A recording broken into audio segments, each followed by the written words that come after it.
The Gloriana set by ThebeMoon. Chapter 68. Hermione's Harmless Hobbies. Hermione's conversation with Blaise on Thursday had accomplished one thing. She was through with the moping about. Draco might enjoy haunting the castle as a brooding, tragic figure until Narcissus' trial, but she didn't have to live that way. She couldn't help her estranged lover right now. There were other interesting things she could do. One must move forward. With such thoughts in mind, Hermione headed back to the potions lab after Dada to check on her scar solution. She'd taken it off the fire and let it cool for a week, and had congealed into a lovely pink cream. Now she was ready to test it.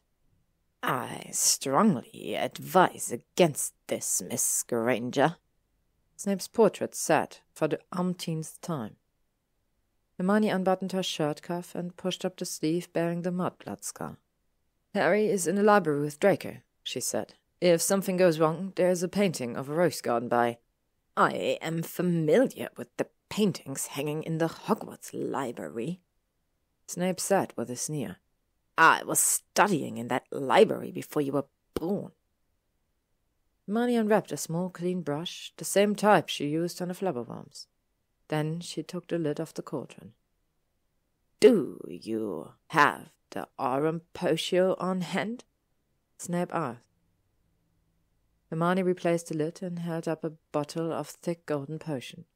Snape had given her the password to his secret private stores, where she'd fetched the same potion he'd used on Dumbledore to treat the Hogwarts curse. "The incantations will have no effect coming from me," Snape warned. "You, Potter, or Draco will have to speak the words." "I know," Hermione said, lifting the lid again. "You've told me." She dipped a tiny brush into the cauldron and stretched out her arm. Then she brushed a dab of the cream on the red raised M on her skin. The M glowed more brightly, sending tingles up her arm. Then the glow faded, leaving the letter looking exactly as before. Hermione frowned. "It didn't work. Maybe another." "Don't!" Snape's voice was tense. "Give it time." "But it's supposed to." "Obviously, the aconite has slowed the absorption process, an entirely predictable outcome that you chose to ignore. A few days, perhaps." "Fine." Hermione donned dragonhide gloves and cleaned the brush thoroughly. She'd hoped the flubberworm mucus would counteract the anti-absorption effect. Maybe she should have used pond slime instead, but then the solution would run all over the— "Miss Granger," Snape said, sounding bored. "I assume you know the symptoms of aconite poisoning?" "Numbness, sweating, skipped heartbeats, and dilated pupils," Hermione recited glibly. She buttoned her shirt cuff and rolled down her jumper sleeve. The bottle of golden potions she tucked into her bag to return to Snape's secret stores. "Thank you for your assistance, Headmaster," she said. "Would you like me to move your portrait for a time? Perhaps the main potions dungeon? You could observe Professor Slughorn's classes. The first-year Hufflepuff classes are especially interesting." Snape's lip curled. "Don't you dare threaten me, Miss Granger." "I have a present," Hermione said with a smile. "Give it to me," Draco said in her ear, his voice low and dark. They were in the old charms classroom having lunch 2 days before the inter-house Quidditch match. Draco was on the teacher's desk, with Hermione standing between his knees. Outside the room's wide windows, dark clouds had gathered to blend an afternoon thunderstorm, and the sunlight was grey and weak. Draco's face was shadowed. "Don't you want to find your present?" she asked. Draco unravelled her tie and cast it aside. "Where is it, Granger?" he whispered. "Where's my present?" His hand unbuttoned her shirt and slipped between her breasts, stopping at the small wrapped object in her bra. Draco's fingers closed around the ribbon-tied paper. Thunder rumbled faintly outside. "Found it," he murmured, plucking it free. Hermione smiled again, smoothing back his hair as he unwrapped the object without tearing the paper. A silvery glow lit up his face, and he stared down at it, wide-eyed. At first glance, the object looked like a tiny remember-all, just a simple glass ball. Then a light appeared within the ball, a swirling, silvery glow that tried to take shape again and again. Draco looked at Hermione. "Is that what I think it is?" She nodded. "I captured a bit of my Patronus. It's a way to be with you when I'm not with you." He raised the twinkling ball in his hand, awestruck. "Thank you," he said quietly. His eyes shone as brightly as the Patronus inside. Then he held the little glass ball to his chest and kissed her. "You will always be with me," he murmured against her mouth. "You are my Patronus, Hermione. No Dementor, no evil presence can pierce my thoughts of you." He wondrously floated the ball to land on a nearby desk, where it shone like a tiny star in the dimming light. Another low roll of thunder sounded. Draco kissed her again, and she felt warm fingers parting her shirt, easily finding her brass front clasp. "Come on, Hermione," he whispered into her ear, rough palms moving over bare breasts. Lightning flashed as he drew her onto the desk. "Chase my darkness away." When Hermione arrived at her usual library table Thursday after dinner, she was surprised to see Luna sitting there. Harry and Ginny must have added the Ravenclaw to the Hermione watch rotation. She idly scratched her left forearm under her jumper sleeve. The carved letter M didn't itch or feel warm at all, but the other letters were even more irritating than before. "Hello, Hermione," Luna said brightly. "It's nice to see you. Usually Harry puts me with Draco, but Draco went to his room early." "You spend time with Draco?" Hermione asked in surprise. "Oh, yes." Luna's round blue eyes were fastened on a point at least a foot above Hermione's head. "Blaise always lets me into the Slytherin common room." "How?" Hermione swallowed. "How is Draco?" "Quite wretched," Luna said in her breathy, frank way. "And rather jumpy, too, especially after Astoria Greengrass popped out from behind a chair last night and grabbed his hand." Hermione's jaw dropped. "She what?" "I saw her hiding behind the chair, but I thought perhaps she was looking for Mimi Lupus," Luna said. "They're wonderful for calming the nerves. They hide under furniture and hum little tunes only familiars can hear, but still relax the—" Hermione blinked, still trying to imagine Astoria crouched behind furniture, waiting to pounce on Draco. "Do you have much studying to do, Hermione?" Luna asked. "If not, I was hoping you could help me capture some love diggers. They seem to like you." "Why are you so determined about this, Luna?" Hermione asked, which was driving half the school mad with a love digger hunt. "It's a private project for Bluebear," Luna said sadly. "I was so excited when she offered it to me for extra credit, but now I fear I let her down." Hermione almost growled. Bluebell, of course. "Would you help me, Hermione?" Luna pleaded, blue eyes wide. "Please." Hermione leaned back in her chair. She was caught up on all her fair assignments, with porn planned out for the next month, and she did need a diversion. "All right," Hermione said finally, "but I'm not running around the bloody castle with a net. It is my way." She pulled out a fresh piece of parchment and labelled it Love Diggers. She hoped Ginny didn't catch her doing this. She'd never live it down. "Tell me your methodology." Luna had none, of course, unless you called running around with a heart-shaped net and freaking out innocent people a methodology. Ravenclaw's routine was simple. Roam the castle looking for love diggers, spot some around an oblivious couple, and swing the net in the diggers' general direction as the diggers and the students scattered. Predictably, such practices had yielded not a single love digger. "Your approach is inherently flawed," Hermione pronounced. "You can't just wander about and hope diggers appear. You say the diggers only swarm around certain couples. If we make a list of digger-attracting couples, perhaps we can find a common denominator. Then you'll be able to predict where diggers are likely to appear." Luna's eyes were wide. "Of course, logic. I didn't think of that at all, because diggers are attracted to romantic feelings, And romance isn't logical. I disagree, Hermione said. I think true romantic feelings are very logical. Perhaps the logic isn't clear at first, but it's always there. Like you and Draco, Luna said. At first glance you appear nothing alike, except for a taste for sexual deviance. Luna! Hermione was shocked. I do not have a taste for sexual deviance. The library went silent around them, and Hermione glanced about to see students at nearby tables staring. Then the murmuring began, and Hermione distinctly heard, "Orgy." She groaned and put her forehead on the table. Merlin, spare her. Of course you do. It's only logical, as you say, Luna said. Draco has a taste for sexual deviance. You're having sex with him, ergo, you're also. We had one night, Hermione hissed, raising her head, and it wasn't deviant. Well, it wouldn't be at first, Luna said placidly. You'd want to work up to it.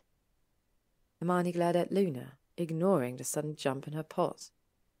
We've gone far afield for the topic at hand, she said, sounding like McGonagall. It's quite odd, really. Diggles don't swarm around you and Draco, Luna said. Or Harry and Ginny, or Neville and Pansy. But they are often thick around Theo, whether he's with Lavender or yourself. Hermione eyed the Ravenclaw, intrigued despite herself. She began making a chart divided into Diggle attractors and Diggle repellers. Don't forget you and Annie as well, Luna said. Oh, and that nice Slytherin boy had a cloud of them when I talked to him the other day. You know, the one who likes choking.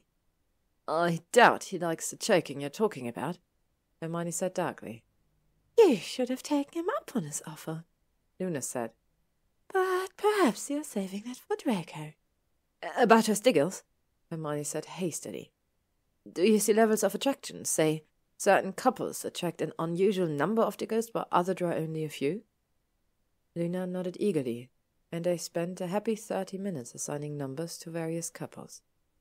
Then they came up with various Diggle swarm criteria: intensity, duration, and location. It was all nonsense, of course, to Hermione's way of thinking, but it did pass the time, and maybe it would keep Luna and her net from terrorizing the school.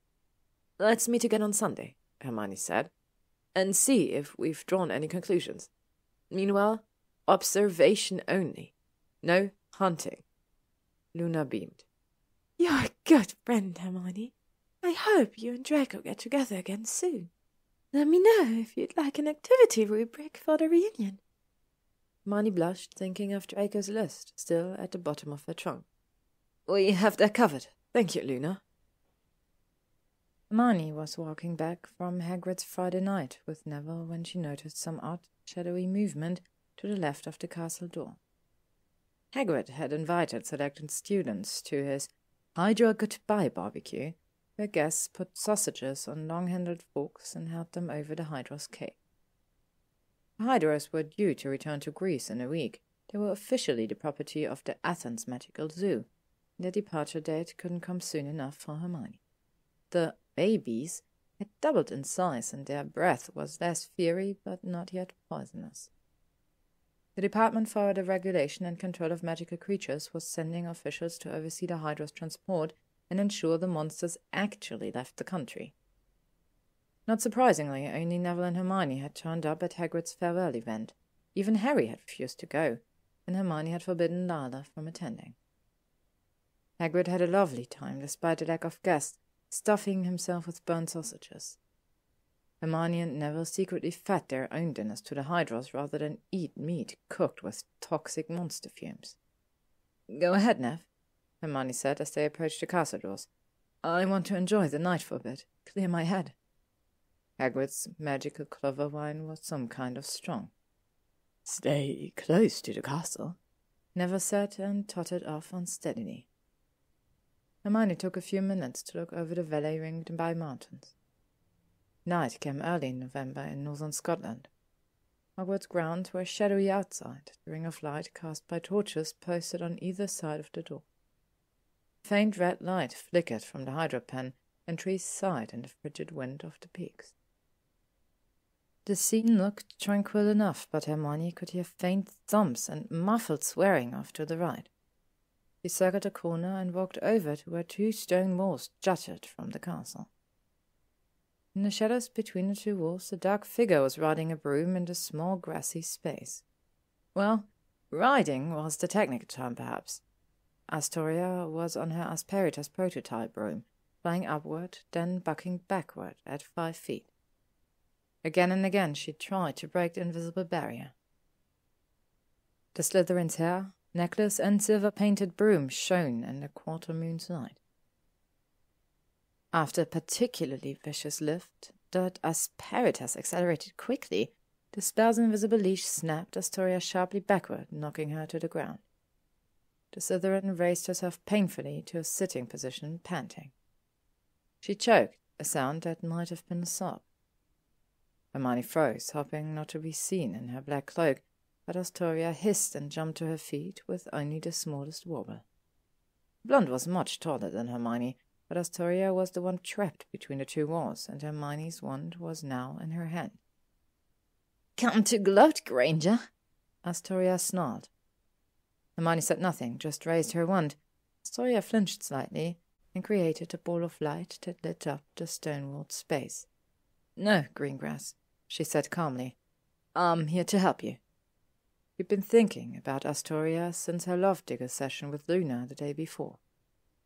Astoria's eyes widened, and she clutched her broom to her chest. "The spell! You'll take off?" Hermione chuckled.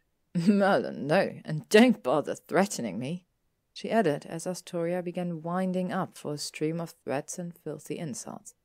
"There is no counterspell. You'll have to wait for the enchantment to wear off." "When?" Astoria hissed through clenched teeth. Hermione shrugged.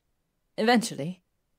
"I'll destroy you for this, mudblood. You'll rue the day you—" "Oh, stand down, Greengrass," Hermione said, rather amused now. Maybe it was the wine. "You deserve that spell, you know it. Anyone who would hex another fly off their broom deserves to be grounded for a while. I'm offering a different kind of help." "I don't need help from a disgusting mud—" Yes, dirt under your feet and all that."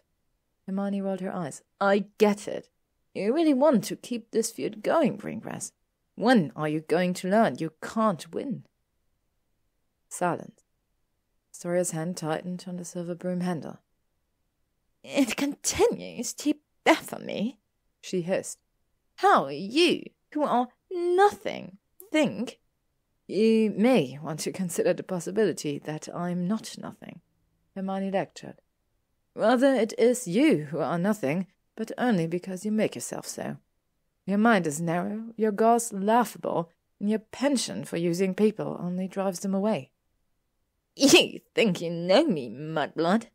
Astoria's smile was wicked. "You think you know Slytherins, that you can lead our men around and expect them to heal?" "Obviously not, or I'd be with Draco right now," Hermione said. "But perhaps you're not speaking of Draco."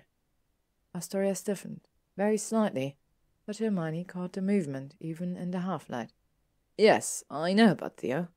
Is that all you had to offer, Greengrass? Pure blood and 6 sex?" Hermione sighed. So sad.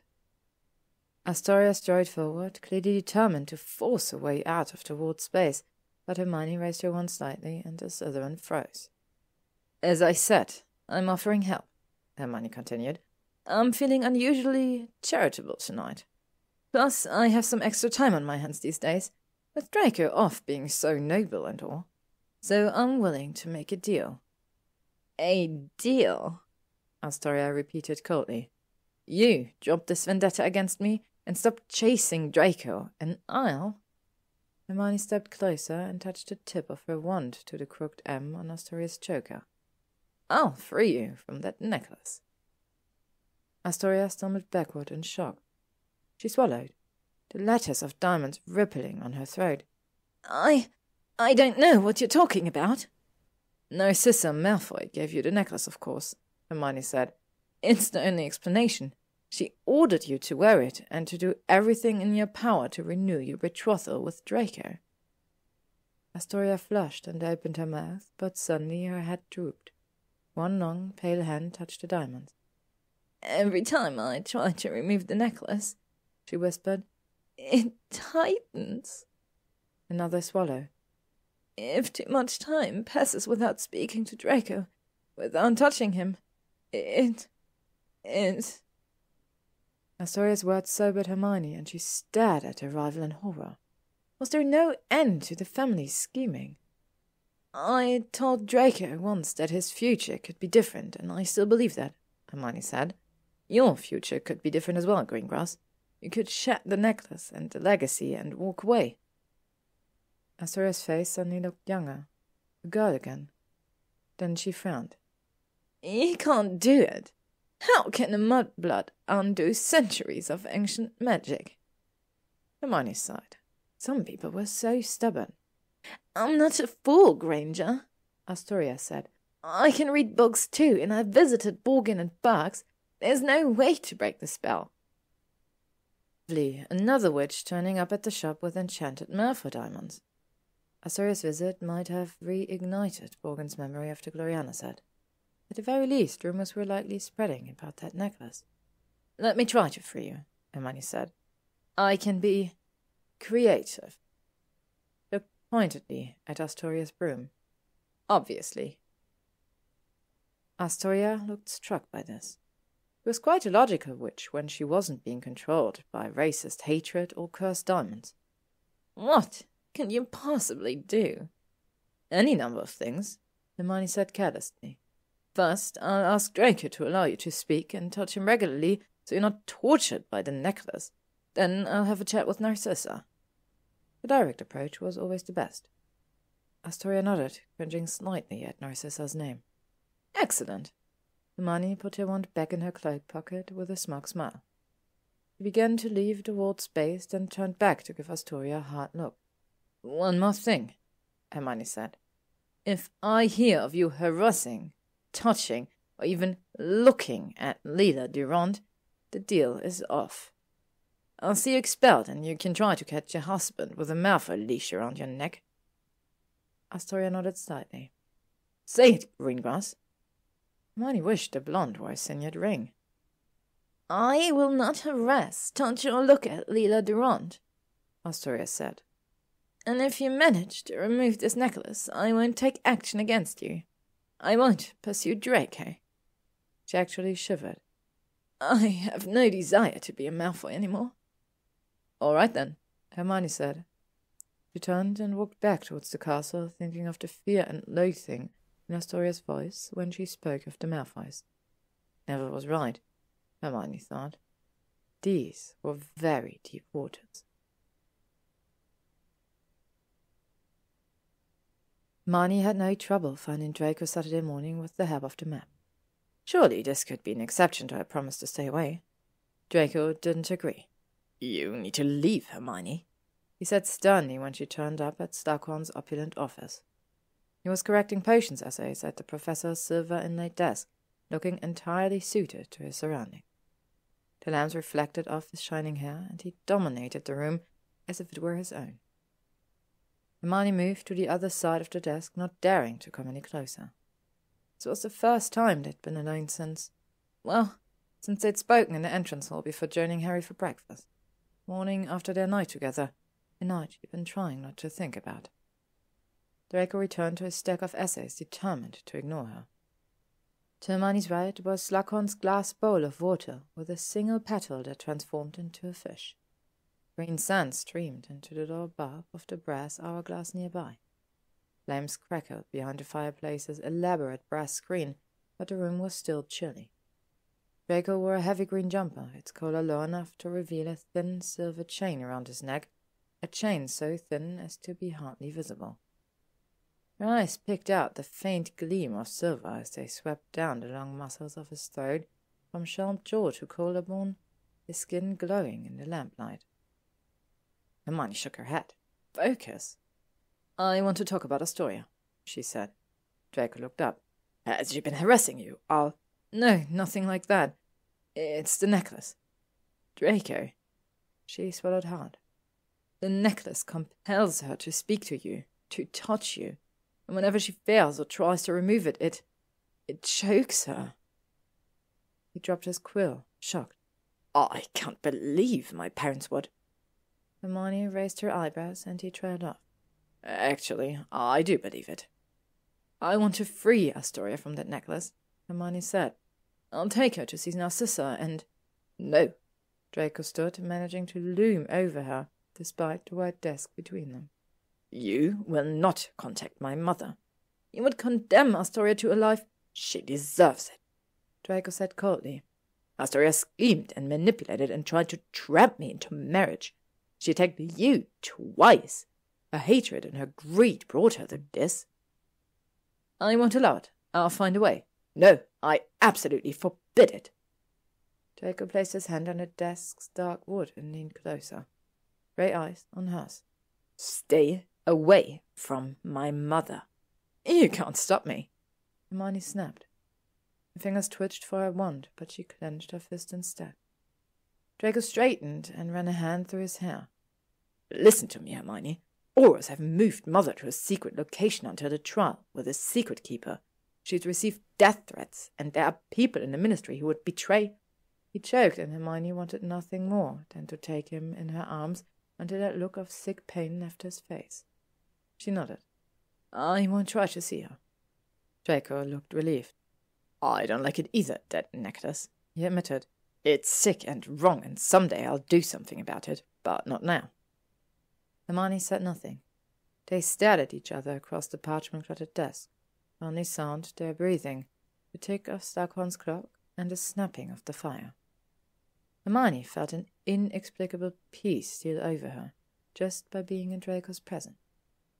He was all right, at least for now. Pale, careworn, and obviously worried, but all right. You could see the tension drain from his face and posture as he looked at her, leaving only longing. Hermione's lip trembled. Draco had forgotten nothing. Feelings between them were as strong as ever, a subterranean lake spreading just beneath the surface. She ran her hand over the desktop and Draco's eyes tracked the movement. He looked up and his glance fell on the Gloriana clip, perched atop a very messy knot of cloth. He tore his eyes away and sat again behind the desk, picking up his quill. I won't help her with the necklace, he said, beginning to scribble on an essay. But I will allow Astoria to have contact with me, occasionally. The last thing I need is another Malfoy-related incident. Hermione rolled her eyes. Big of him. Her hand left the desk and stretched toward Draco of its own volition, like she was wearing a necklace herself. Hermione. Draco didn't look up, but his voice was gentle. You can't stay. I know. She choked. She forced herself to leave the office, running blindly down the 6th-floor corridor. A bad stumble forced her to stop, panting. Well, that was a bit of a setback. But she wouldn't give up. There must be another way to get that bloody necklace off. To be continued. Next up, Hermione goes on another field trip with an unexpected companion. Thank you for listening to this chapter of the Gloriana set by ThebeMoon. If you would like to stay up to date on upcoming chapters and stories, you can follow me on YouTube, Spotify, or AO3.